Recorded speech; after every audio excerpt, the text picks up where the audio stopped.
Sebuah pertemuan bersejarah terjadi di Gedung Putih. Untuk pertama kalinya sejak 1946, Presiden Suriah berkunjung ke negeri Paman Sam.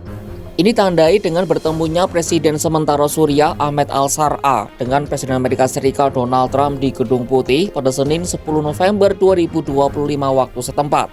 Pertemuan ini menandai perubahan diplomatik yang dramatis. Karena kurang dari setahun lalu, al-Shar'a masih berstatus buronan terorisme AS dengan imbalan 10 juta dolar Amerika Serikat atas kepalanya karena keterkaitannya dengan Al-Qaeda. Sekarang ia disambut di ruang oval dan dipuji oleh Trump sebagai pemimpin yang kuat. Untuk Washington, pertemuan ini adalah upaya strategis untuk menempatkan Suriah pasca Assad sebagai mitra pro-Barat, sekaligus menggeser pengaruh Iran dan Rusia di kawasan. Sementara bagi Damaskus, ini adalah peluang emas untuk mengakhiri isolasi internasional dan membebaskan diri dari sanksi ekonomi yang melumpuhkan. Seperti apa detail pertemuan antara al-Shar'a dan Trump, dan bagaimana pertemuan ini bisa mempengaruhi masa depan Suriah? Simak selengkapnya dalam video berikut.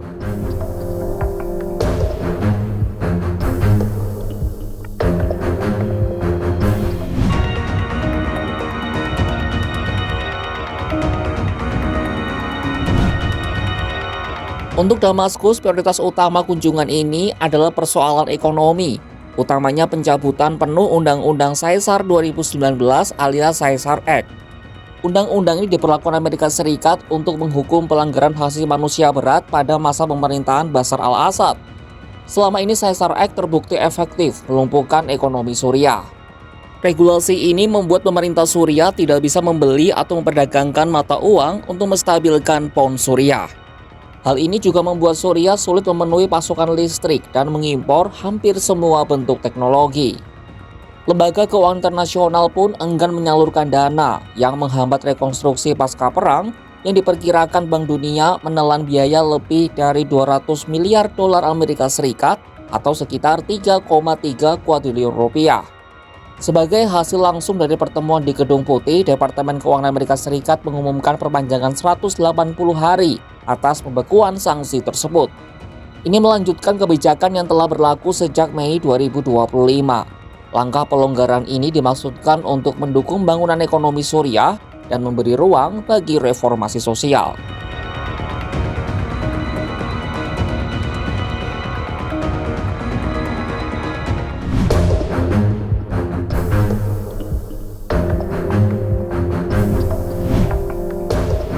Meskipun pemerintahan Trump telah membekukan sanksi, pencabutan penuh Caesar Act memerlukan persetujuan Kongres AS, dan jalan di sana tidak mudah.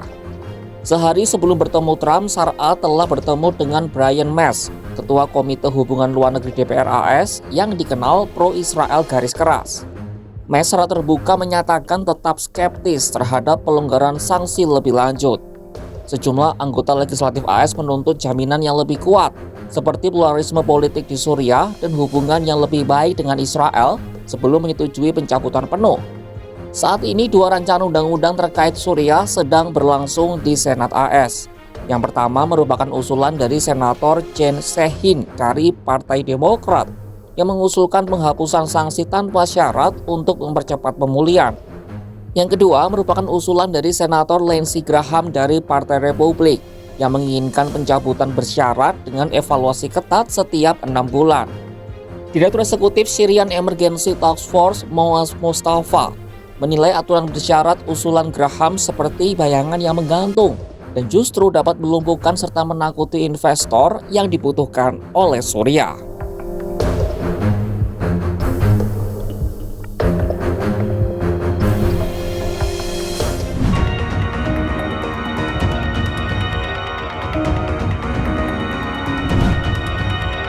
Pertemuan Donald Trump dengan Ahmed al-Shar'a secara khusus juga menunjukkan transformasi citra pemimpin Suriah itu, yang sebelumnya dikenal dengan nama julukan Abu Muhammad al-Jolani.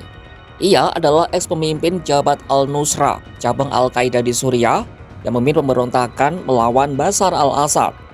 Namun status buronannya dicabut oleh Washington pada Desember 2024, seiring keberhasilannya menumbangkan rezim Assad dan upayanya menampilkan diri sebagai pemimpin moderat.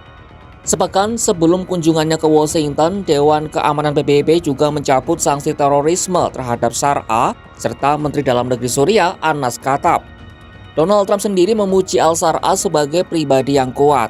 Ia juga berjanji untuk membuat Suriah menjadi negara yang berhasil. Well, I've had an agreement with him. He's a very strong leader. He comes from a very tough place, and he's a tough guy.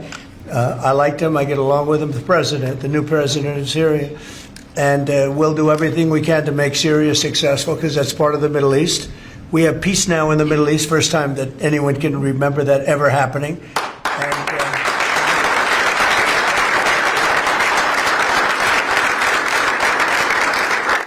as you know, Syria is a very big part of the Middle East, very important part.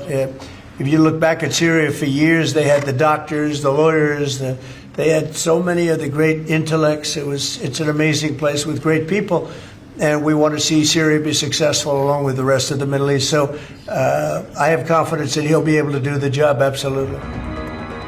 Sar'a sendiri dalam wawancara dengan Fox News menegaskan bahwa hubungannya dengan Al-Qaeda adalah urusan masa lalu dan tidak dibahas dengan Donald Trump. Fokusnya kini adalah stabilitas dan pembangunan kembali Suriah. We talked about the president and the future. We talked about the investment opportunities in the future in Syria, and so that Syria is no longer looked at as a security threat. It is now looked at as a geopolitical ally, and it's a place where the United States can have great investments, especially extracting gas. Di luar urusan sanksi, pertemuan Trump dengan Sar'a juga membahas agenda strategis AS untuk mengintegrasikan Suriah ke dalam tatanan regional yang baru dan mengamankan kepentingan Amerika Serikat. Misalnya, Trump mendorong Suriah untuk bergabung secara resmi dengan koalisi global 89 negara untuk memerangi kelompok negara Islam di Irak dan Suriah alias ISIS. Trump juga secara aktif berupaya memperluas perjanjian Abraham dengan mendorong Suriah menjalin hubungan resmi dengan Israel. Menurut laporan Foreign Policy, rencana ini mencakup pembentukan Fakta Keamanan Suriah-Israel.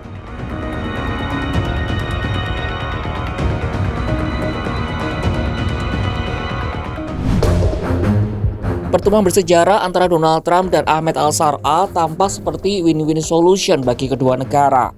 Bagi Suriah, ini adalah pertaruhan untuk menukar keterbukaan diplomatik dengan kelangsungan ekonomi dan rekonstruksi negara yang hancur lebur akibat perang.